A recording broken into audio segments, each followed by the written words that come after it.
कल के बेसिक मैंने बताया, बुनियादी सुविधाएं, स्वास्थ्य सुविधाएं उपलब्ध कराने के लिए आंगनबाड़ी केंद्र बनाए गए और उसमें आंगनबाड़ी केंद्र में आंगनबाड़ी कार्यकर्ता और आंगनबाड़ी सहायिका के पद सृजित किए गए। इस पद का खास बात भी बताया और उसके जो कार्य थे हमने उसके बारे में भी चर्चा किया। क्लियर है? तो आज आप सबसे पहला हमारा टॉपिक रहेगा कि ये जो हम चर्चा कर रहे हैं आंगनबाड़ी केंद्र बनाना है, आपके सिलेबस का एक बहुत इंपॉर्टेंट टॉपिक लिखा हुआ है। ये एक गांव है, ये एक गांव है। इस गांव में जो भी जनसंख्या होगा, कल आप लोग को ये डेटा याद हुआ होगा, अगर गांव का जनसंख्या 400 से 800 रहेगा तो 1 बनेगा, 8 से 12 में 2, 12 माफ करना, 8 से 16 में 2, उसी हिसाब से आगे बढ़ते रहना है। ठीक है? अब मेरे कहने का मतलब है यहाँ पे अगर आंगनबाड़ी केंद्र बनाना है तो आंगनबाड़ी केंद्र बनाने की शर्तें क्या है? कुछ तो उसके कंडीशन होने होंगे। कैसे बनेगा आंगनबाड़ी केंद्र, कितना बड़ा उनका एरिया होना चाहिए। ऐसा नहीं किसी के घर में नहीं खोल देना है, बस आंगनबाड़ी केंद्र है, बैठने का व्यवस्था है, बच्चे लोग को खिलाने पिलाने का जगह है, तो किचन है तो खोल नहीं देना है। आंगनबाड़ी होने की शर्तें क्या है? क्योंकि अगर आप सुपरवाइजर के पद में जा रहे हैं, आप कभी गांव में सुपरवाइज करने जाएंगे, मॉनिटर करने जाएंगे, तो आप सबसे पहले देखेंगे जो आंगनबाड़ी केंद्र है वो सही है या नहीं है, मिनिमम जितना एरिया चाहिए वो एरिया है या नहीं है। मैंने बोला बच्चों के स्वास्थ्य का ध्यान रखना है, तो जितना उनके खेल कूद का जगह होना चाहिए, खेल का मैदान है या नहीं है, बराबर शौचालय होना चाहिए नहीं होना चाहिए, जो शौचालय हो है कि नहीं, अच्छा शौचालय में बच्चों के लायक शौचालय है या नहीं है, किचन जिस मिनिमम साइज का होना चाहिए उतना बड़ा किचन है कि नहीं जहां पे वो खाना बनाया जाएगा, साफ पानी की सुविधा है नहीं, पानी आ कहां से रहा है, ऐसा तो नहीं भरे ऊपर टंकी के पानी को पिला दिया जा रहा है बच्चे लोग को, पता चला वो स्वस्थ होने आए और बीमार हो गए। तो मेरा कहने का मतलब आप पर्यवेक्षक को एक मिनिमम जिम्मेदारी होती है। तो अगर हम उसमें शर्तों के बारे में बात कर रहे हैं, वेरी वेरी इंपॉर्टेंट, और जो मैं शर्त 1 बाय 1 पढ़ाने वाला हूं वो शर्त होने चाहिए, उतने तो मिनिमम होने चाहिए। बेसिक बता रहा हूं, अभी सुन लो, उसके बाद प्रॉपर एक एक पॉइंट लिखेंगे। और जो साइज बताऊंगा, मकान का साइज, शौचालय का साइज, किचन का साइज, एग्जैक्टली उसको आपको याद करना है, क्योंकि पर्यवेक्षक की बहुत बड़ी जिम्मेदारी होती है। सबसे पहला आप उसी चीज को सुपरवाइज करने वाले हो। तो आज का हेडिंग क्या रहेगा हमारा? आंगनबाड़ी केंद्र बनाने की शर्तें। गांव में कभी देखे हो, एक आध बार गए हो क्या आंगनबाड़ी? गांव में गए हो? क्यों गए रचना? ऐसे देखने गए थे? अच्छा, आंगनबाड़ी घूमने गए थे। एक आध राउंड तो लगा ही लेना, मैं बोलता हूँ। अब ऐसे आसपास आंगनबाड़ी होंगे तो लगा ही लेना आंगनबाड़ी, आपके आसपास भी होगा। ये डंगनिया चले जाना है एक आध दिन, समझ रहे हैं ना? तो देख लेना, या देख भी लिए होंगे आप लोग। आंगनबाड़ी केंद्र बनाए जाने की शर्तें। अच्छा, मैं अगर आंगनबाड़ी केंद्र बनाए जाने की शर्तें, तो गांव में कहीं कॉर्नर में एक जगह, किसी भी जगह पर आंगनबाड़ी केंद्र बनाया जाता है। कुछ इस प्रकार आंगनबाड़ी केंद्र, तो सुनते जाएंगे सब, सबसे पहले लिखेंगे नहीं, सिर्फ सुनेंगे। अभी प्रॉपर एकदम पॉइंट टू पॉइंट लिखवाऊंगा उसके बाद, क्योंकि वैसी 2 कॉपी याद करना है। सबसे पहला अगर ये होना चाहिए तो लगभग 600 स्क्वायर फीट का आपका जगह होना चाहिए मिनिमम। इससे बड़ा हो बहुत अच्छी बात है, इससे कम जगह पर आप आंगनबाड़ी केंद्र नहीं बना सकते। 600 या 650 एग्जैक्ट याद नहीं आ रहा है, उतने बड़े जगह में कम से कम एक आंगनबाड़ी बनेगा।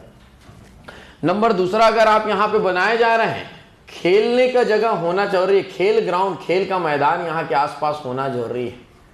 सिर्फ ऐसा नहीं, अगर आप इतने बड़े एरिया में अगर आप भवन निर्माण कर रहे हैं, इतने बड़े जगह में भवन निर्माण कर रहे हैं, तो एक खेलने का जगह, क्योंकि आपका सबसे बड़ा कार्य रहेगा कि जिनका आपको देख रेख करना है वो सबसे इंपॉर्टेंट है बच्चे। महिलाएं भी हैं लेकिन उसमें बच्चे बहुत इंपॉर्टेंट है। 0 to 6 ईयर्स के बच्चों का देखभाल करना एक आंगनबाड़ी कार्यकर्ता का सबसे बड़ा कार्य होता है। और भी कार्य होते हैं लेकिन इसको हम चर्चा करेंगे। नंबर 3, यहाँ पे हमको देखना है शौचालय। क्या देखना है हमको? शौचालय का व्यवस्था। और शौचालय भी जो होगा वो किसके आधार पर शौचालय होना चाहिए? बच्चे के आधार पर। बच्चों के लिए सुटेबल शौचालय होना चाहिए। साथ ही साथ तीसरा हम यहाँ पे बात करेंगे, यहाँ पे साफ पानी की व्यवस्था होना चाहिए। मतलब साफ पानी मतलब पीने की पानी की सुविधा होना चाहिए। यहाँ पे और बताया गया है, यहाँ पे विद्युत की सुविधा होना चाहिए। वेरी वेरी इंपॉर्टेंट, बहुत ही महत्वपूर्ण। अच्छा, वेरी वेरी इंपॉर्टेंट, यहाँ पे एक मिनिमम जो साइज बताया गया उस साइज का किचन होना जरूरी है, क्योंकि रेडी टू ईट यहीं पे होगा, या उनको गर्म पके हुए भोजन बच्चों को वहीं खिलाया जाना होता है। फिक्स कर दिया जाता है। जो ज्यादा बच्चे, ऐसे कुछ बच्चे होते हैं जो रेड लाइन में चलते हैं, कुपोषित होते हैं, उस कुपोषित बच्चों के लिए वहीं पे ही खाना खिलाना होता है, क्योंकि माँ बाप को खाना देने के पश्चात कोई जरूरी नहीं माँ बाप ही बच्चे ही खाएं, माँ बाप भी खा देते हैं या दूसरा बच्चा भी खा देता है, तो ऐसा नहीं होगा, बच्चे यहीं आके खाएंगे। नहीं, गाँव में ऐसा बहुत चलता है। अब गाँव वाले बहुत होशियार, मैं जहाँ तक जानता हूँ, वो जबरदस्ती ला लेते हैं, गाय वाय खिला देते हैं, ये हमारा कुपोषित है। गांव वाले बिल्कुल लेंगे, जरूरी है, छोड़ेंगे नहीं। वो जो मिल रहा है पोषक तत्व जरूर लेंगे, वो दूध के रूप में फिर निकलता है बाहर। तो मेरे कहने का मतलब जरूर लेते हैं। तो इसलिए बोला गया अगर कोई बच्चे हैं तो उनको उसके व्यवस्था के अनुरूप वहां देना जरूरी है। किचन का एक फिक्स साइज बता दिया गया है और भी बहुत सारी बुनियादी सुविधाएं वहां होनी चाहिए, इस प्रकार का प्रावधान किया गया है। तो हम चर्चा करते हैं कि जो आंगनबाड़ी केंद्र बनाए जाने की शर्तें क्या है। आपके सिलेबस का दूसरा ही लाइन, आपके सिलेबस का दूसरा ही लाइन, ये सबसे पहला रहेगा जब आप आंगनबाड़ी कार्यकर्ता बनेंगे। चलो भाई, उसमें क्या क्या है इस बात को समझते जाएंगे आप लोग। लिखेंगे आंगनबाड़ी बनाए जाने की शर्तें, उसके कंडीशन नंबर एक। अच्छा, एक गांव में कितने आंगनबाड़ी हो सकते हैं? मिनिमम कितने हो सकते हैं? हाँ, याद रखेंगे आप, कोई निर्धारित नहीं है, ऐसी आप उलझोगे प्रश्न में। कितने होंगे मिनिमम, इसका कोई डिसाइड नहीं है। हो सकता है वहां का जनसंख्या 140 है, हो सकता है उस गांव का जनसंख्या 140 है, तो डेफिनेटली एक भी आंगनबाड़ी केंद्र नहीं होगा। बात समझ में आया? या आपको जनसंख्या दिया जाएगा, उस आधार पर इसमें कितने आंगनबाड़ी केंद्र बनाए जाएंगे, ऐसा बात रहेगा, ऐसा आपको डिसाइड करना रहेगा। क्लियर है ना? इन चीजों को समझेंगे, थोड़ा लिंक करके थोड़ा समझेंगे। चलो, आंगनबाड़ी केंद्र बनाए जाने की शर्तें, और आंगनबाड़ी केंद्र बनाए जाने की शर्तें में नंबर एक भवन लिखेंगे। एक भवन जो 63 वर्ग मीटर, जो 63 वर्ग मीटर स्लैश करके लिखेंगे 650 वर्ग फीट का हो। जो मैंने यहाँ पे 600 लिखा है, उसको लिखेंगे 650, या इसी को मैंने क्या बोला, 63 वर्ग मीटर का हो। सबसे पहला शर्त, 2 कॉपी याद रखेंगे। लिखेंगे बरामदा, बरामदा जानते हो? हाँ, एक हॉल समझ सकते हो, या उसी को बरामदा, गांव में बरामदा बनाए जाते हैं स्कूल के सामने, चलने का जगह एक्चुअली में। लिखेंगे बरामदा, बरामदा जो होना चाहिए 6 × 1.5 मीटर का होना चाहिए, मतलब 6 मीटर लंबा, और जो उसका चौड़ाई है बरामदे का वो कितना होना चाहिए, 1.5 मीटर, और इसका जो लंबाई है वो कितना होना चाहिए, 6 मीटर। मिनिमम इतना लंबा एक बरामदा होना जरूरी है। क्यों जानते हो? ताकि बच्चों को वहां पे बैठाकर खिलाया जा सके। बात समझ में आया? तो इतना बरामदा होना चाहिए जो बाधा मुक्त हो, उसी में लिखेंगे जो बाधा मुक्त हो। किसी पर मतलब वो एकदम पैक्ड नहीं होना चाहिए, ऐसा ना हो चारों तरफ से आप उसको पैक किए। बरामदा देखोगे भी ऐसे पिलर बस लगे रहते हैं, खाली रहते हैं बीच से, प्रॉपर वेंटिलेशन के लिए, जो बाधा मुक्त हो। ये सब कंडीशन है।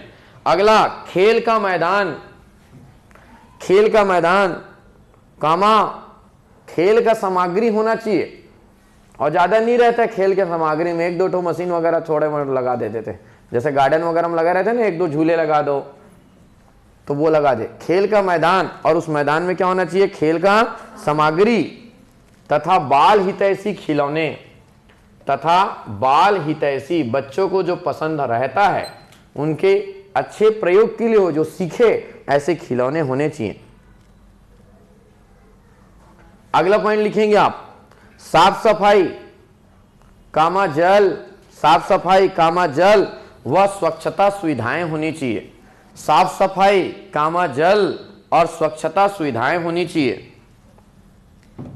अगला वेरी वेरी इंपॉर्टेंट, बहुत महत्वपूर्ण है, जो जरूरी है, लिखेंगे साफ और स्वच्छ रसोई घर। इसमें बहुत कुछ भाव निहित है ना, साफ और स्वच्छ रसोई घर होना चाहिए। जो रसोई घर बनेगा वो साफ सुथरा होना चाहिए, जिसका आकार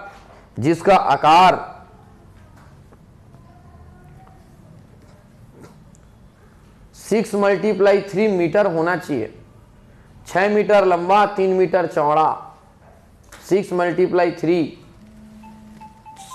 6 मीटर 6/3 वर्ग मीटर होना चाहिए। जहां पर स्टोर रूम होना अनिवार्य है, जहां पर स्टोर रूम होना अनिवार्य है, सामान रखने का बराबर जगह होना चाहिए। सामान खुले में नहीं रखे होने चाहिए। जब आप पर्यवेक्षण करने जाएंगे, सुपरवाइज करने जाएंगे, तो आपको इन सब चीजों का ध्यान रखना है कि सामान खुला तो नहीं है, ऐसा ना हो चूहा खेल कूद कर भी बाहर आ गया। बात समझ में आया? अगला लिखेंगे जल की सुविधा, लिखते चलेंगे जल की सुविधा। ये गवर्नमेंट द्वारा जो बनाए गए नियम है वो पढ़ा रहा हूं आप लोगों को। जल का सुविधा होना चाहिए, कामा बाल्टी होना चाहिए, ये सब चीजें। अध्ययन सामग्री होना चाहिए, अध्ययन सामग्री बाद में आपको बताऊंगा। 3 साल से 6 साल तक के बच्चों को प्रारंभिक शिक्षा का व्यवस्था करना होता है, तो तभी कर पाओगे जब उसको अध्ययन सामग्री हो। अगला लिखेंगे ब्रश, झाड़ू और साबुन। एक ही लाइन है सब ना, पूरा एक लाइन है। जल, बाल्टी, ब्रश, साबुन, झाड़ू और एक मैंने बोला अध्ययन सामग्री।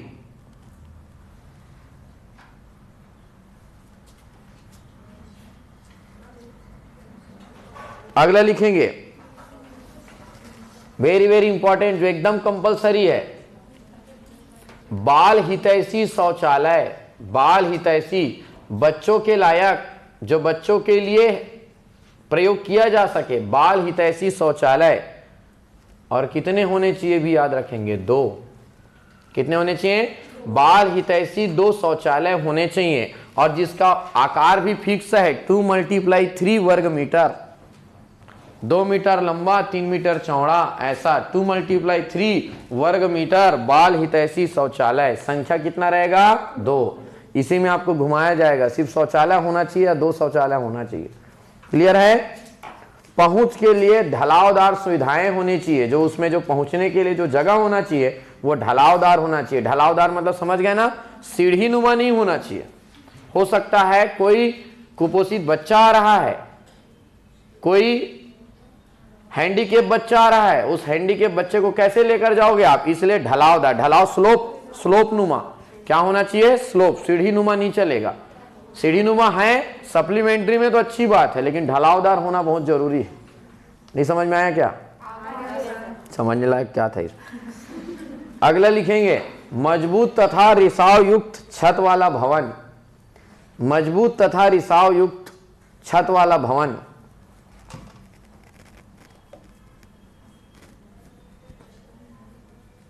मजबूत तथा रिसाव युक्त छत वाला भवन। याद रखेंगे पक्के भवन नहीं लिखा हुआ है, एकदम ऐसे सीलिंग होना चाहिए बराबर, ऐसा नहीं लिखा हुआ है।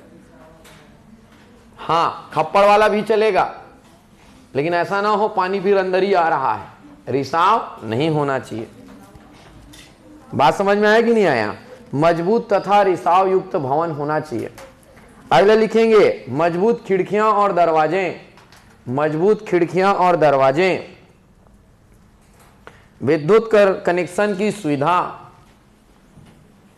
ये सब आप सुपरवाइज करने जाओगे तो सब बातों को आपको यहां ध्यान रखकर सुपरवाइज करना है। दरवाजे वगैरह को भी खोल बंद करके देखना आप लोग, पता नहीं खोलते खोलते पूरा खुल गया। ऐसी तो रहता है सरकारी विभाग, क्या काम चलता है, लिखा बहुत कुछ चीज है, होगा कुछ नहीं इसमें से। क्या लिखे आप? विद्युत कनेक्शन और की सुविधा।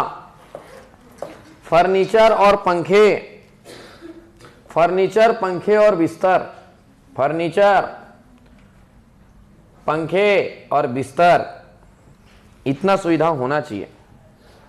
इसमें सबसे इंपॉर्टेंट चीज है शौचालय। 2 शौचालय जो होना चाहिए, एक बरामदा होना चाहिए, खेल का मैदान होना चाहिए, खेल के मैदान में खेलने लायक सामान होना चाहिए, अध्ययन की सुविधा होनी चाहिए, और ये पूरे का पूरा ये जो आपका आंगनवाड़ी बन रहा है इसका आकार कितना होना चाहिए, ये सबसे इंपॉर्टेंट चीज है। क्लियर है? चलो भाई, तो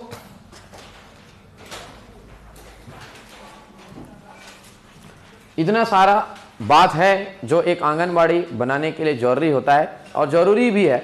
अगर ये सब निर्धारित ना करे तो जो स्थानीय सरकार होता है, ग्राम पंचायत होता है, वो अपने तरीके से बना देता है। और एक बात सिर्फ सुनिएगा, ध्यान में रखिएगा, आजकल क्या किया जा रहा है, ये जो भवन निर्माण होता है उसको मनरेगा के तहत बनवा दिया जा रहा है। गांव में मनरेगा प्रोग्राम चलता है और सरकार बोलता है हम 1 दिन का रोजगार मुहैया कराएंगे, मतलब पर डे आपको मिनिमम रोजगार देंगे और 192 रुपए उनको पैसा दिया जाता है। तो पहले सिर्फ गड्ढा खोदवाया जाता था, आजकल क्या करवाया जाता है, उनसे भवन निर्माण भी करवाया जाता है। तो उनको क्या किया जाएगा, बोला जाता है आप इस लेबर वर्क बच जाता है, फिर सरकार का सिर्फ मटेरियल कॉस्ट आता है, भवन निर्माण करने में जो चार्ज लगता है वो लगा दिया जाता है। तो आजकल मनरेगा के तहत, मनरेगा प्रोग्राम के तहत आंगनबाड़ी बनाए जा रहे हैं, आंगनबाड़ी कार्यक्रम चलाए जा रहे हैं।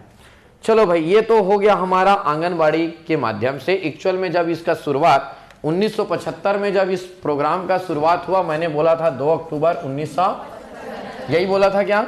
इस समय कौन सा सरकार था? Very very important. तो आप कह सकते हो उनके द्वारा प्रारंभ किया गया एक बहुत महत्वपूर्ण योजना था। तो उस समय यही बहुत बड़ा चिंता का विषय था कि जो भारत देश की महिलाएं हैं वह एनीमिया पीड़ित है, कुपोषित है, और बच्चे तो बहुत ज़्यादा कुपोषित थे उस समय। ये बहुत बड़ा चिंता का विषय बना हुआ था। तो उस समय अब योजना में धीरे धीरे स्टार्ट कर रहा हूँ।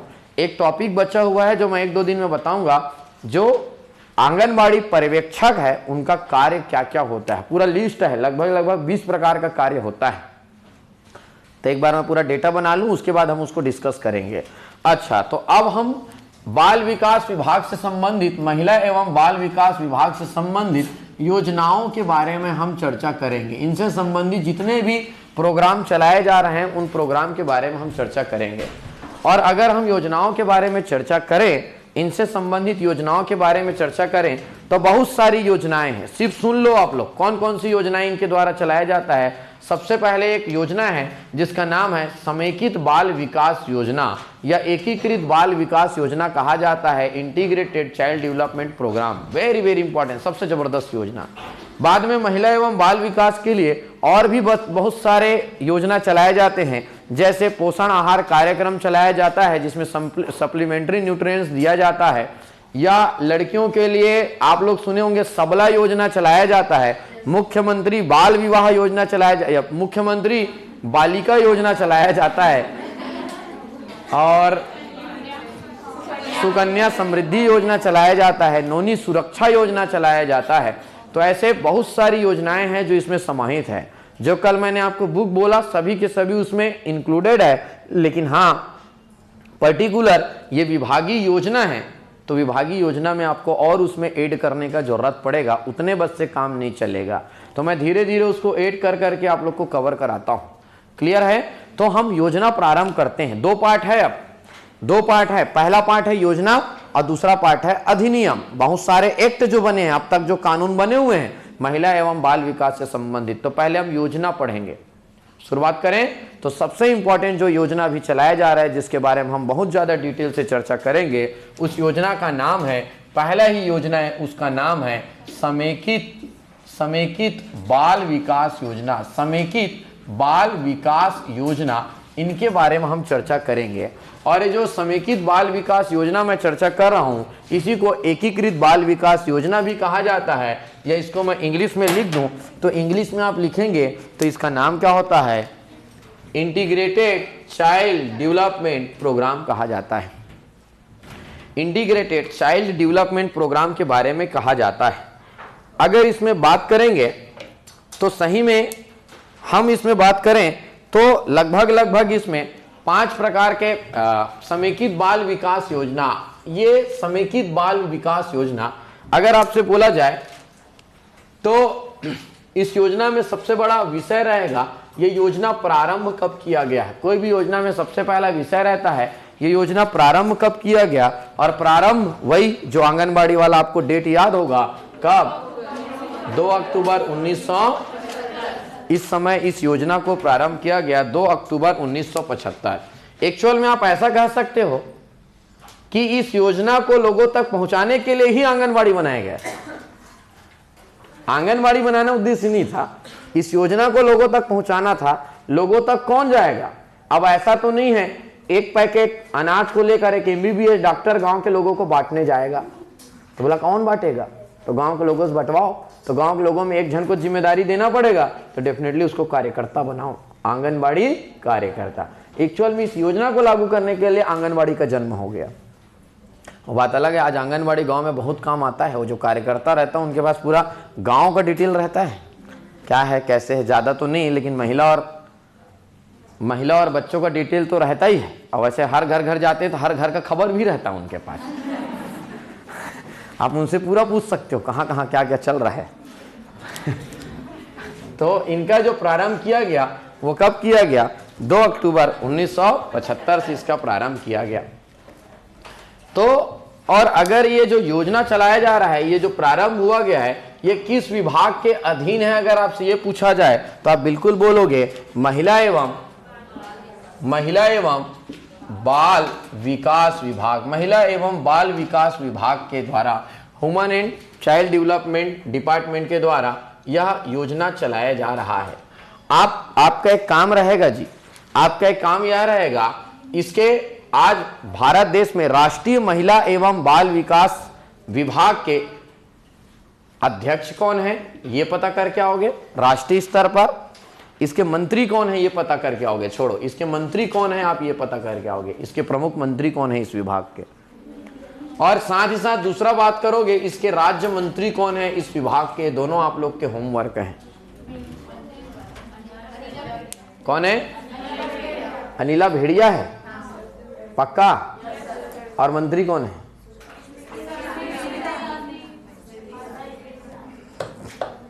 वो तो टेक्सटाइल मिनिस्टर है क्या? चेंज हो गए? चलो तो याद रखेंगे कौन है? स्मृति ईरानी। और दूसरा क्या याद रखेंगे? अनिला है, अनिलिया है, अनिला भेड़िया। सबसे पहली बात तो ये आपके कहां से है? छत्तीसगढ़। ये राज्य मंत्री है, क्या है ये विभाग हो गए। अच्छा, इसका एक और बात करेंगे, ये जो प्रारंभ किया गया था ये किसके द्वारा? यह केंद्र सरकार की योजना है। किसकी योजना है?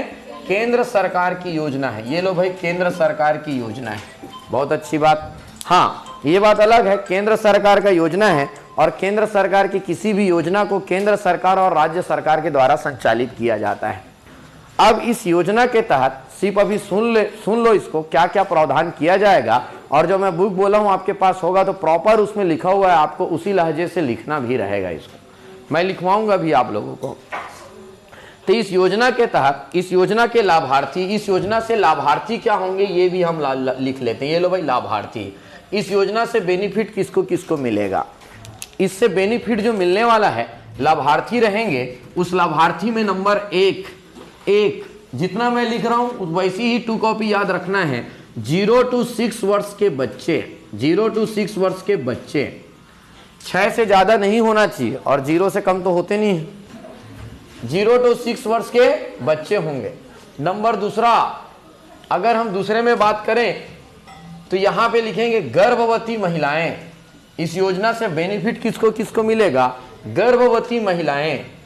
अच्छा, गर्भवती महिलाओं के बाद एक और अगर हम बात करें तो दूसरा होगा शिशुवती महिलाएं। शिशुवती महिलाएं, ये लो भाई, धात्री माताएं, ये भी लिख देता हूं।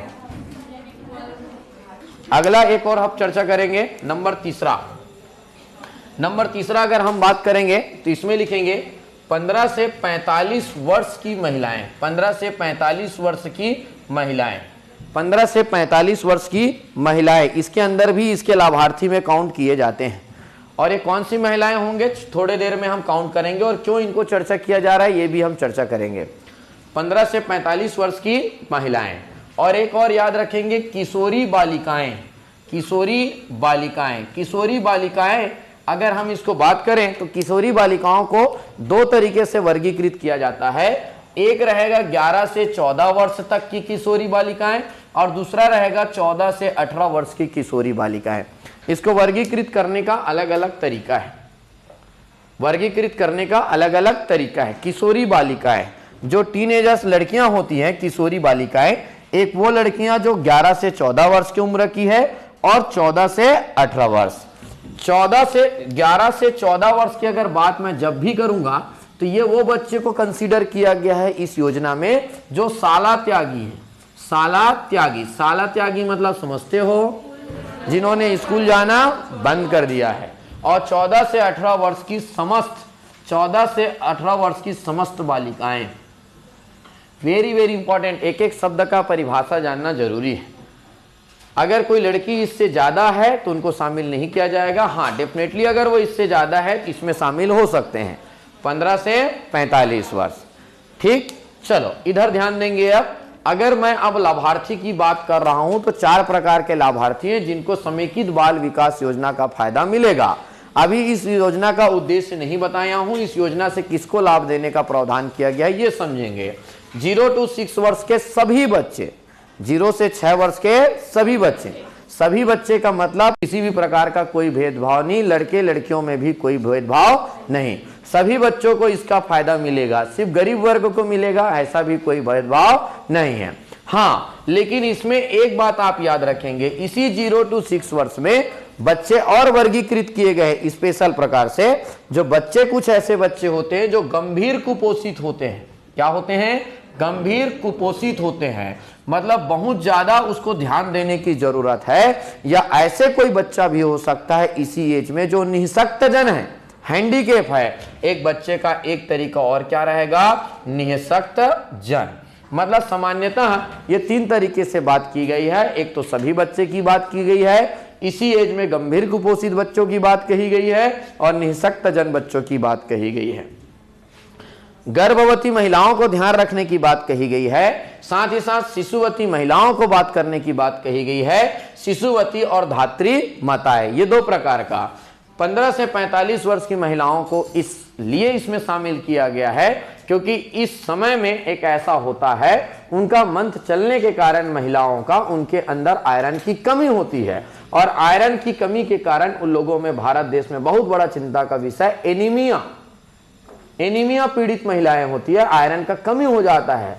तो इसलिए बोला गया है ये 15 से 45 वर्ष की महिलाओं को विशेष प्रकार से सप्लीमेंट्री न्यूट्रिएंट्स उपलब्ध कराने की जरूरत है। खासकर ग्रामीण एरिया की महिलाओं को जो काम धाम में इतने व्यस्त होते हैं कि अपना साफ सफाई और खान पान का ध्यान नहीं रख पाते, इसलिए 15 से 45 वर्ष की महिलाओं को शामिल किया गया है।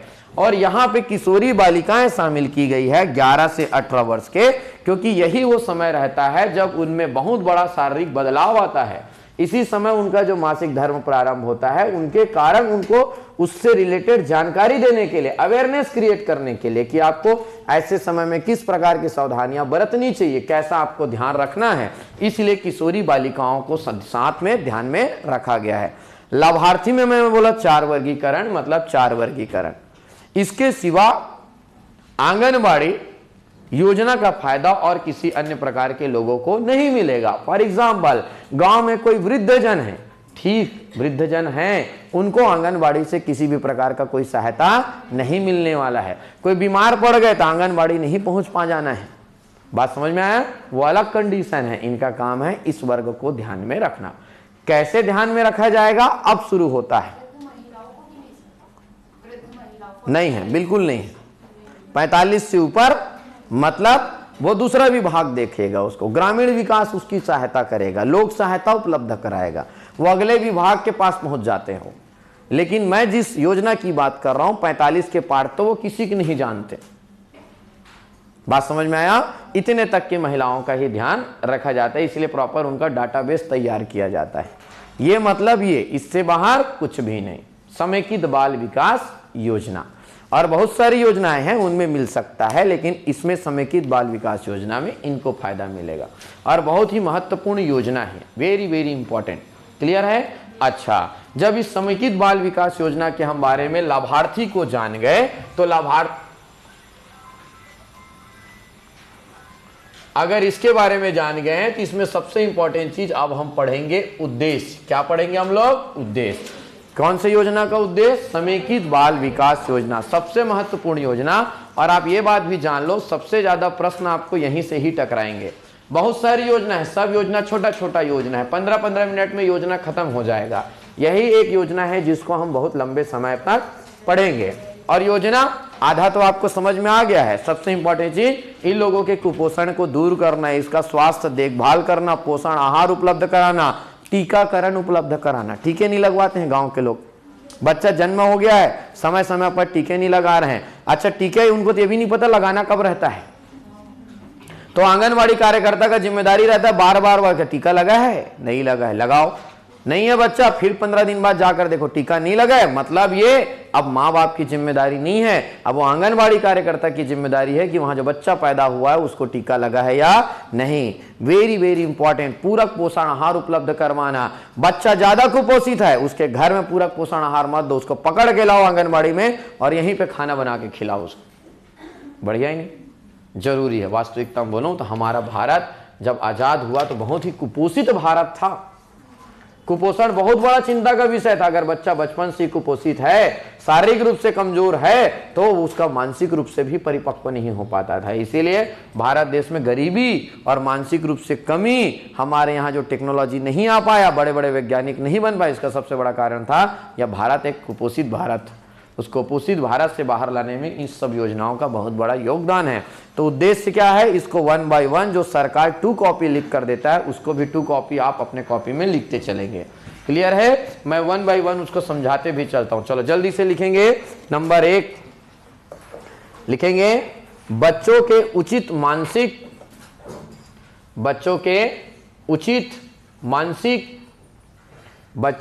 उचित मानसिक शारीरिक, एक पहले ही पॉइंट बोल रहा हूं, तथा सामाजिक विकास की नींव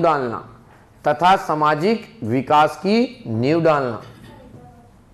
बच्चों के उचित मानसिक, शारीरिक तथा सामाजिक विकास की नींव डालना। सबसे पहले लिखें मानसिक रूप से उसको मजबूत बनाया जाता है। शुरुआत से ही उसको खेलकूद में कुछ अच्छी बातों को, क्या अच्छा क्या बुरा, इन सब चीज को सिखाया जाता है। तो उनका मानसिक विकास करना, शारीरिक विकास करना। जब बच्चा लग रहा है कमजोर हो रहा है, कुपोषित हो रहा है, तो उसको प्रॉपर ध्यान में रख कर, देख रेख कर समय समय पर वजन त्योहार के तहत उनका वजन नापा जाता है, देखा जाता है। उम्र के हिसाब से इसका वजन कम है, वजन त्योहार भी आपके सिलेबस में है, कब मनाया जाता है, कैसे मनाया जाता है, तो उस हिसाब से उसको न्यूट्रिएंट्स दिया जाता है। और साथ ही साथ उनको सामाजिक विकास किया जाता है, समाज से रूबरू कराया जाता है, बताया जाता है क्या अच्छा क्या बुरा, तो उनका सामाजिक विकास होता है। 6 साल तक पूरा सरकार अपने गोद पर लेकर बैठा हुआ है उनको।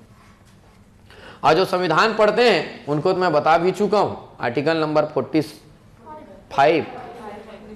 बच्चों के प्रारंभिक अवस्था का देखभाल करना सरकार का ये कर्तव्य होगा। करता है कि नहीं करता है? देखो कर रहे हैं, समेकित बाल विकास योजना, एकीकृत बाल विकास योजना के माध्यम से। पहला उद्देश्य। नंबर 2 दूसरा लिखेंगे 0 से 6 वर्ष तक की बच्चों में, 0 से 6 वर्ष तक की आयु के बच्चों में पोषण व स्वास्थ्य की स्थिति में सुधार लाना। पोषण व स्वास्थ्य की स्थिति में सुधार लाना। जो अगला पॉइंट मैं बोलने जाने वाला हूं वो बहुत ही इंपॉर्टेंट है, तीसरा। ये भी बात समझ में आ गया होगा आप लोगों को, ज्यादा डिस्कस करने की जरूरत नहीं है। तीसरा पॉइंट लिखेंगे मातृत्व मृत्यु दर, हेडिंग डालेंगे मातृत्व मृत्यु दर, कामा शिशु मृत्यु दर, कुपोषण, मातृत्व मृत्यु दर, शिशु मृत्यु दर, कुपोषण, कामा रुग्णता, रोग से ग्रसित होना, उसको कहा जाता है रुग्णता, रोग से ग्रसित होना, रुग्णता। और बीच में स्कूल छोड़ने की घटनाओं में कमी लाना। बहुत सारी लड़कियां बीच में स्कूल छोड़ देती है, स्कूल में पढ़ नहीं पाते, तो उनको घर घर जाके मोटिवेट किया जाता है। स्कूल छोड़ने की घटनाओं में कमी लाना, यह सब इसका उद्देश्य है। आपसे 5-4 पॉइंट लिख देगा और बोल देगा इनमें से कौन सा एकीकृत बाल विकास योजना के तहत उद्देश्य नहीं है। 3 पॉइंट डाले। चौथा लिखेंगे आप बाल विकास को बढ़ावा देने हेतु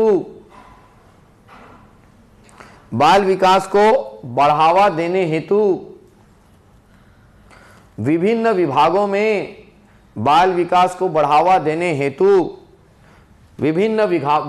में नीति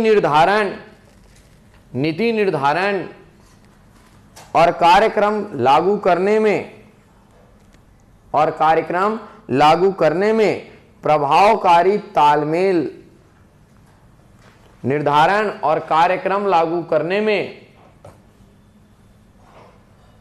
प्रभावकारी तालमेल कायम करना। अब ये बहुत ही अच्छा लाइन है। इस समेकित बाल विकास योजना में जो अभी आपने लाइन लिखा है उसका मतलब यह है जो विभिन्न विभागों के द्वारा अलग अलग कार्यक्रम चलाए जा रहे हैं। जैसे कि ध्यान से सुनिएगा, स्वास्थ्य विभाग द्वारा कोई योजना चलाया जा रहा है, ग्रामीण विभाग द्वारा कोई योजना चलाया जा रहा है, ग्रामीण स्तर की महिलाओं को उत्थान के लिए उसके द्वारा कोई योजना चलाया जा रहा है। तो अलग अलग विभागों के द्वारा अलग अलग योजनाएं चलाई जा रही है। तो उनके प्रॉपर क्रियान्वयन के लिए, उनके बीच में समन्वय होने के लिए पांचों विभाग का एक साथ बैठक हो, मीटिंग हो और योजना को सभी मिलकर लागू करें। इस उद्देश्य से तालमेल बैठाने के लिए समेकित बाल विकास योजना प्रारंभ किया गया है। जैसे कि अगर ये विभागों के समन्वय की बात की जा रही है तो आप याद रखेंगे, ये जो मैं समेकित बाल विकास योजना है इसी में आप याद रखेंगे राज्य शासन द्वारा, इसी का ही पॉइंट बता रहा हूं, जो चौथा उद्देश्य है उसी के अंतर्गत राज्य शासन द्वारा पांच विभागों के, पांच विभागों के समन्वयन से यह कार्यक्रम लागू है। मतलब पांच विभाग इसमें सम्मिलित रूप से काम करते हैं। वैसे है तो महिला एवं बाल विकास, लेकिन इसके साथ चार और है। वो चार विभाग और कौन कौन से हैं जिसके तालमेल से यह काम चल रहा है? तो चार विभागों का नाम या टोटल पांच विभागों का नाम लिख लेता हूं। नंबर 1 है महिला एवं बाल विकास विभाग। नंबर 1 महिला एवं बाल विकास विभाग नंबर 1। अगर नंबर दूसरा में अगर मैं बात करूंगा वह है परिवार एवं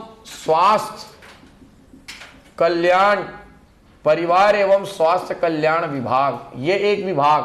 पांच विभाग कौन कौन से हैं? तीसरा है आदिवासी कल्याण विभाग। एक और अगर मैं बात करूंगा तो वह रहेगा ग्रामीण विकास विभाग की बात करूंगा। और यहीं पे अगर हम एक पांचवे के रूप में अगर चर्चा करें पांचवे में, तो ये पांचवा विभाग कौन है ये भी याद रखेंगे। पांचवा विभाग केंद्रीय महिला एवं बाल विकास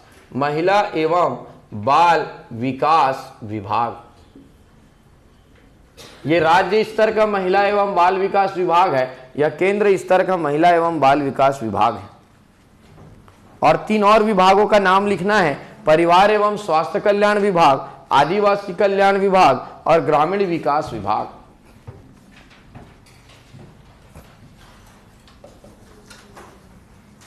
इनके समन्वयन से ये योजना चलाया जा रहा है।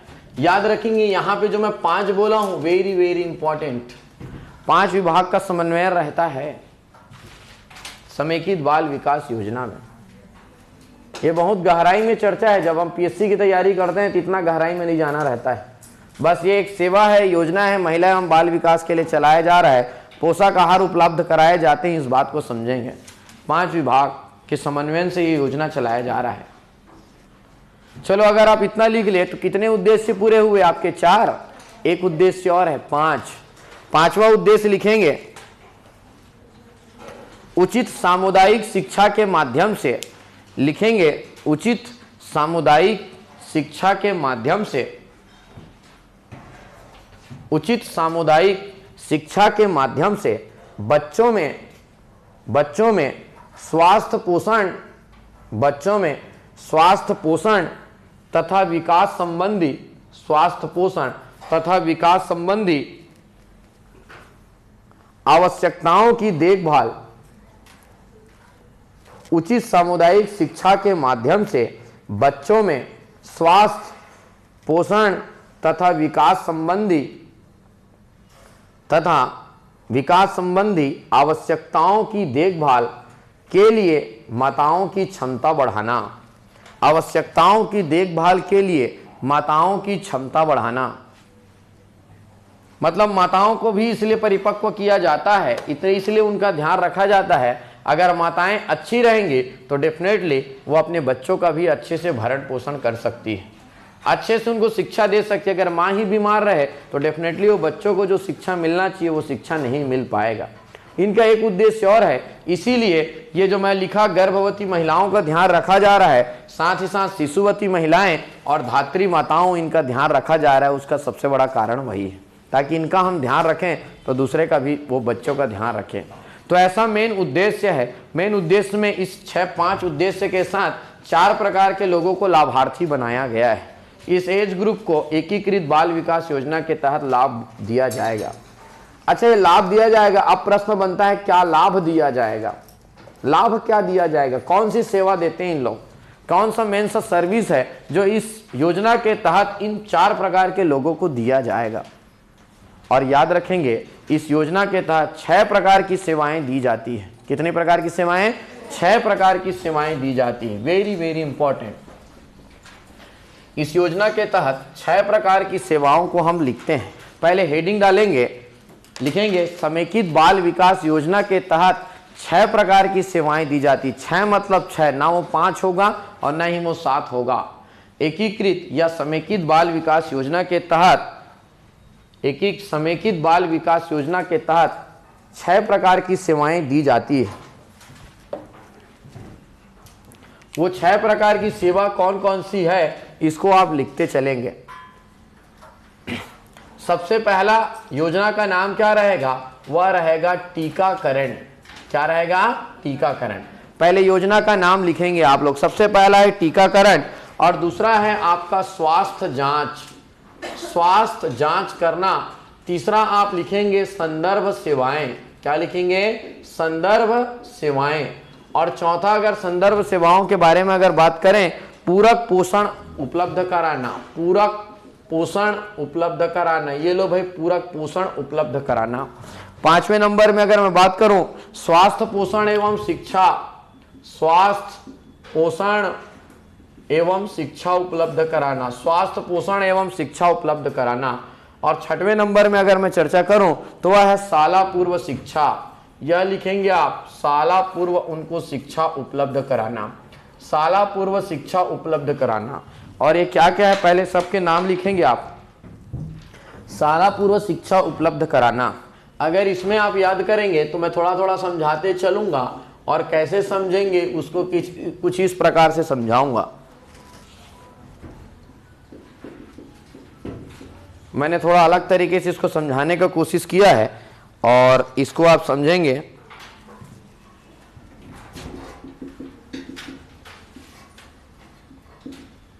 चलो इधर ध्यान देंगे इसको। शॉर्टकट में बहुत लंबा चौड़ा स्टोरी है, पहले आप इसको बनाते चलते हैं और आप लोग का काम रहेगा कल प्रॉपर लिख कर आना, बुक में सब दिया हुआ है। चलो, मैंने बोला समेकित बाल विकास योजना के तहत 6 प्रकार का सेवा दिया जाएगा। ये 6 प्रकार का जो प्लान है वो किस प्रकार का है उसको आप समझते चलेंगे। सबसे पहला आता है टीकाकरण। काहे की बात आती है? सबसे पहले टीकाकरण। टीकाकरण का बात आता है समेकित बाल विकास योजना में। पहले का बहुत बड़ा चिंता का विषय रहते हैं, सुने होंगे पहले माँ बाप टीका नहीं लगवाते थे। अच्छा, पहले का टीका खतरनाक भी आता था, है ना। आज का तो है जी तुरंत खत्म हो जाता है। पहले जिसको टीका लग जाता था 1 आध हफ्ते तक बिस्तर पकड़ लेता था बच्चा, माँ बाप भी बच्चे भी। देखने मम्मी पापा के यहाँ पे इतने बड़े एरिया में पूरा, है ना, तो बहुत प्रॉब्लम होता था, इसलिए और नहीं लगाते थे। कई लोग टीका लगवा के ख़त्म हो जाते थे क्योंकि वो शरीर में बहुत ज़्यादा चेंजेस ला देता था। धीरे धीरे टेक्नोलॉजी आगे बढ़ा, अच्छी चीज़ें बनी, सुधार हुआ, धीरे धीरे सुधार होता है। तो सबसे पहले बोले तो टीका लगाओ। टीका किसको लगाओगे? किसके किसके लिए टीकाकरण के बाद कहा गया है? पहले ये लाइन आपको याद आ रहा है, चार्ट आपको एकदम याद रहेगा क्रम से।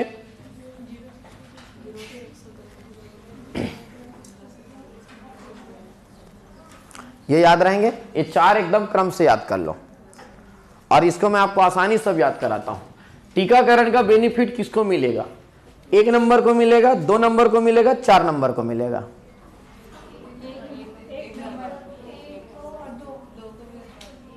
1, 2 और 2।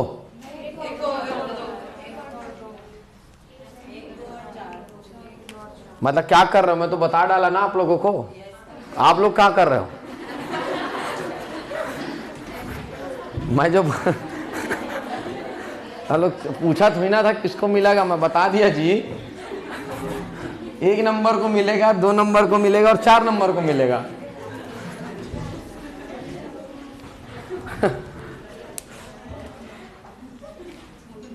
मैं जो बोला देखो ये ना लिखा हुआ है पूरा स्टोरी, बहुत बड़ा लंबा स्टोरी लिखा हुआ है। टीकाकरण बुक आपके पास होगा तो एक बार वो समेकित बाल विकास योजना पेज नंबर आप ओपन करके देखो।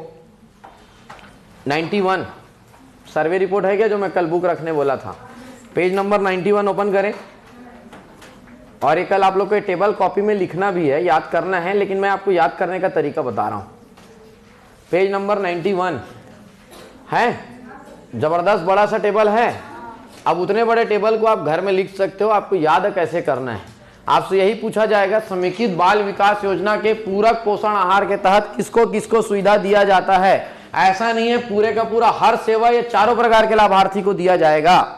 इसमें से जैसे मैं बात करता हूं टीकाकरण, टीकाकरण का सुविधा किसको किसको दिया जाएगा, 1 नंबर, 2 नंबर और 4 नंबर। इसका मतलब है 0 से 6 वर्ष के बच्चों कंपलसरी टीका है, लगातार टीका लगता है इनको, 1.5 माह, 2.5 माह, 6 माह, 1 साल जो भी लगता है। तो बोला गया टीकाकरण का फायदा इनको मिलेगा। साथ ही साथ गर्भवती महिलाओं को, जैसी महिलाएं गर्भ धारण करती हैं उनको टिटनेस का टीका लगना बहुत जरूरी है। उस समय उनको किसी भी प्रकार का मतलब लोहे से चोट नहीं पहुंचना चाहिए। अगर चोट पहुंच भी गया तो उसका प्रभाव उनके शरीर में नहीं दिखना चाहिए, नहीं तो उनके लिए बहुत बड़ा चिंता का विषय रहेगा। तो सबसे पहला टीका उनको जो लगता है वो टिटनेस का टीका लगता है। तो बोलेगा ये टीका लगाना जरूरी है। इसीलिए मैंने बोला जो टीकाकरण का लाभ मिलेगा 0 to 6 वर्ष के बच्चों को लिखा रहेगा, उसमें पढ़ोगे तो सब बात समझ में आएगा।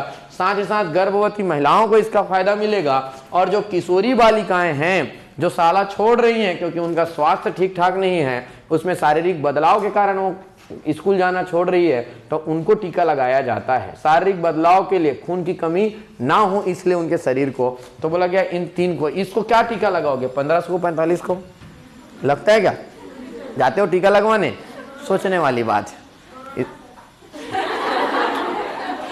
हाँ इंदिरा गांधी को पता था 2020 में टीका।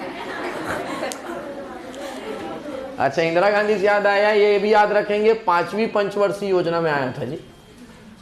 5वीं पंचवर्षीय योजना ऐसे ही पढ़ा जाता है ना, बहुत बार मैं चर्चा करता हूँ पंचवर्षीय योजना 5 ईयर प्लान के बारे में। तो कौन आया था ये 5वीं पंचवर्षीय। अच्छा ये याद करने का सिस्टम समझ में आ रहा है कि नहीं आ रहा है, जो मैं समझाना चाह रहा हूँ। ये तो पूरा लिखता है एक ठो बार बार उसी बात को, और आपका मेन पर्पस है पहले आपसे क्वेश्चन बनने चाहिए, तो आप तरीका ढूंढो कैसे बनेंगे। दूसरा मैंने बोला स्वास्थ्य जांच किसका किया जाएगा। स्वास्थ्य जांच के बारे में बात तो आएगा आपके मन में, सबका किया जाएगा, लेकिन ये स्वास्थ्य जांच जो दूसरी सेवाएं हैं उनके तहत फिर से 1, 2 और 4। फिर आपके माइंड में आएगा सर क्या है जो 11 से ये जो 15 से 45 है उनका स्वास्थ्य जांच नहीं किया जाएगा, किया जाएगा, लेकिन अन्य उनके लिए एक योजना बचा हुआ है उसमें किया जाएगा। अगला हम बात करेंगे संदर्भ सेवाएं, ये वेरी वेरी इंपॉर्टेंट है ना, ये लिखेंगे संदर्भ सेवाएं। ये एक प्रकार का ऐसा सेवा है जिसमें मैंने लिखा हूं 1 और 2, सिर्फ किसका सेवा दिया जाएगा 1 और 2, 0 to 6 वर्ष के बच्चे, और नंबर 2 मैंने लिखा गर्भवती महिलाएं। अब इसके तहत इस संदर्भ सेवा में क्या किया जाता है, देखो मैंने बोला इधर ध्यान दीजिए, संदर्भ सेवा 1 और 2 लिखा हुआ है। एक्चुअल में यहाँ सिर्फ बच्चे नहीं आते हैं, सिर्फ बच्चे को नहीं देखना है, बच्चे को तो ये दोनों में देख लेना है, उन लोगों को स्वास्थ्य जांच यहाँ से कर लेंगे। लेकिन ऐसे बच्चे जो गंभीर रूप से कुपोषित हैं, ऐसे बच्चे जो गंभीर रूप से कुपोषित है, गांव में अगर आप किसी आंगनबाड़ी कार्यकर्ता से देखोगे ना तो बच्चे का ना ग्राफ बनाते हैं लोग, ग्राफ उम्र के हिसाब से और वजन के हिसाब से। वो रेड वाले ग्राफ में चले गए मतलब ज्यादा कुपोषित है, वो बहुत बड़ा चिंता का विषय है। हर आंगनबाड़ी कार्यकर्ता के लिए बहुत बड़ा टेंशन बन जाता है कि वहां पे रेड लिस्ट वाला बच्चा मिल जाए। हाँ किसी ने कुछ बोला क्या? हाँ हाइट देखते हैं, वजन देखते हैं, सबसे इंपॉर्टेंट होता है वजन। सबसे इंपॉर्टेंट क्या होता है? वजन। लेकिन हाँ कुपोषण में बौनापन ही, बौनापन भी एक कुपोषण का बहुत बड़ा कारण बनता है। तो खैर मेरे कहने का मतलब ये बहुत बड़ा चिंता का विषय बनता है, और ऐसे अगर गंभीर कुपोषित बच्चे हैं तो उनको विशेष तरीके से ध्यान रखना होता है। तो मैं यहाँ पे लिख तो दिया हूं संदर्भ सेवाएं 1+2। ये 1 का मतलब यह है ऐसे बच्चे जो गंभीर कुपोषित हैं, क्या है? गंभीर कुपोषित या निःशक्त जन है। क्या है? निःशक्त, वो संदर्भ सेवाएं में आएंगे। सामान्य बच्चे नहीं आएंगे, सामान्य बच्चे तो ऊपर आ गए, स्वास्थ्य जांच में आ चुके हैं। संदर्भ सेवा उनको स्पेशल सर्विस देने की जरूरत है और उसके लिए पूरे का पूरा महिला एवं बाल विकास विभाग हिल जाता है। उसके लिए मतलब विशेष ध्यान देना है आपको। उसका रिपोर्ट पहले दिखाना है, क्या है उस बच्चे में सुधार आ रहा है कि नहीं आ रहा है, उसको पहले सुधार करना है। अलग अलग तीन कलर भी रहते हैं कुपोषण स्तर जानने के। अगर आपको मैं बताऊं, ये वैसे थोड़ा सा चलो चर्चा हो रहा है, बता रहा हूं। 3 कलर बता सकते हो कोई? रेड रहता है, येलो रहता है और ग्रीन। ये भारत देश में 3 बहुत फेवरेट कलर हैं। ऐसे भी सिग्नल में याद है, सिग्नल याद कर लेना एग्जाम हॉल में। दिखते है कि नहीं दिखते हैं? ग्रीन मतलब बहुत जबरदस्त चल रहा है, भागना है। येलो संकेत है गड़बड़ होने वाला है, रुक जाओ, रुक सकते हो। रेड मतलब बहुत ही खतरा है। बात समझ में आए? तो कुपोषण स्तर जांच में कितने कलर होते हैं? 3। बच्चा ग्रीन में चल रहा है, कोई दिक्कत नहीं, बहुत जबरदस्त। येलो में भविष्य में हो सकता है, उसको बार बार देखने की जरूरत है। और रेड में देखते ही रहने का जरूरत है। तो मैंने बोला संदर्भ सेवाएं में कौन आएगा? गंभीर कुपोषित बच्चे। और कौन आएंगे? निःशक्त। ये 2 में महिला आ गई, तो सामान्य गर्भवती महिला नहीं आएगी। जो सामान्य सब ठीक ठाक है वो नहीं आएंगे। ऐसे कोई गर्भवती महिलाएं जो ना, ऐसे हो सकता है कि उनका जो 9 माह का जो ड्यूरेशन है उसमें माह तो आगे बढ़ ही रहा है, लेकिन उस आधार पर उनका वजन नहीं बढ़ रहा है, उसमें जो शारीरिक बदलाव आने चाहिए वो बदलाव नहीं आ रहे हैं। तो इसको कहा जाता है, इसके लिए शब्द होता है खतरे की लक्षण वाले गर्भवती महिलाएं। खतरे की लक्षण वाली गर्भवती महिलाएं। बात समझ गए? मतलब संदर्भ सेवाएं सामान्य परिस्थिति के लिए नहीं है। इतना समझ में आ गया होगा आपको कि यह असामान्य परिस्थिति के लिए। समझ में आया सबको जी? नहीं आया क्या? पूरा ऐसे ही आपको ऑब्जेक्टिव टिक करना है भाई, ध्यान से समझो इसको। क्लियर है? अगला क्या है? पूरक पोषण। सप्लीमेंट्री आपको न्यूट्रिएंट्स देना है। किसको किसको देना है सप्लीमेंट्री न्यूट्रिएंट्स? किसको देना है? 0 से 6 वर्ष तक के बच्चों को। ये न्यूट्रिएंट्स देने के 2 तरीके होते हैं। या तो वो रेडी टू ईट पैकेट दे दो पूरे का पूरा। अच्छा, पैकेट कितना देना है अभी हम कल के क्लास में पढ़ेंगे, एकदम फिक्स है 135 ग्राम तो 135 ग्राम। थोड़ा अपडेट हो गया है, पूछ के आना कल कितना कितना ग्राम देते हैं, ठीक है? एग्जैक्ट, और चेंज होते रहता है। हाँ, कहाँ पहुंचा मैं? पूरक पोषण। सप्लीमेंट्री न्यूट्रिएंट्स जो दिया जाता है, किसको किसको दिया जाएगा? 1 और 2। कल के क्लास में मैं पूरक पोषण कैसे दिया जाता है इसी को चर्चा करेंगे। या रेडी टू ईट हो जाता है, या टेक होम राशन कर दिया जाता है ना? ऐसे होता है टेक होम राशन, THR बोला जाता है ना? आप समझ में आ गया? THR आप बोलते रहोगे, इसका फुल फॉर्म है take home ration. Take home ration, या वहीं पे गर्म पका भोजन खिलाओ। गर्म भोजन मतलब क्या? गर्म पका भोजन होता है। गर्म करके चावल खिला दोगे क्या? खड़ा चावल? हाँ, तो गर्म पका भोजन अब याद रखना। तो ये योजना को कल डिटेल से पढ़ाऊंगा और इसका फायदा कितने लोगों को मिलेगा? 1 और 2। अगला होता है स्वास्थ्य जांच, पोषण एवं शिक्षा। मतलब इसका मतलब क्या है? वेरी वेरी इंपॉर्टेंट, इधर ध्यान देंगे। ये ना स्वास्थ्य और पोषण से संबंधित शिक्षा देने की बात करता है। क्या देना है? स्वास्थ्य और पोषण से संबंधित शिक्षा देने की बात करता है। शिक्षा देना है। शिक्षा मतलब समझ रहे ना? ट्रेनिंग देना है, क्या खाना चाहिए, क्या खाने से क्या होगा, अगर हमारे बॉडी में आयरन की कमी हो जाएगी तो क्या होगा, इससे रिलेटेड शिक्षा। और डेफिनेटली शिक्षा पैदा हुए बच्चे को तो नहीं दोगे कि तुरंत शुरू हो जाओगे, समझ में आ रहा है क्या खाना है क्या नहीं खाना है, शुरू हो जाओगे? नहीं होगे ना। इसलिए एक को हटा दो, बाकी जो बच्चे वो शिक्षा की बात है। तो 2 3 4 सामान्य है, तो थोड़ा सा दिमाग लगाओगे तो वहां तक पहुंच जाओगे। ठीक है। अगला है शाला पूर्व शिक्षा। स्कूल जाने से पहले शिक्षा, तो डेफिनेटली बच्चे को ही दोगे। अब वो किशोरी बालिका को तो नहीं दोगे आप, जो शाला छोड़ चुकी है, स्कूल जा चुके छोड़ चुकी है। शाला पूर्व शिक्षा मतलब खेल खेल में बच्चों को सिखाने की बात कही जा रही है। ठीक है।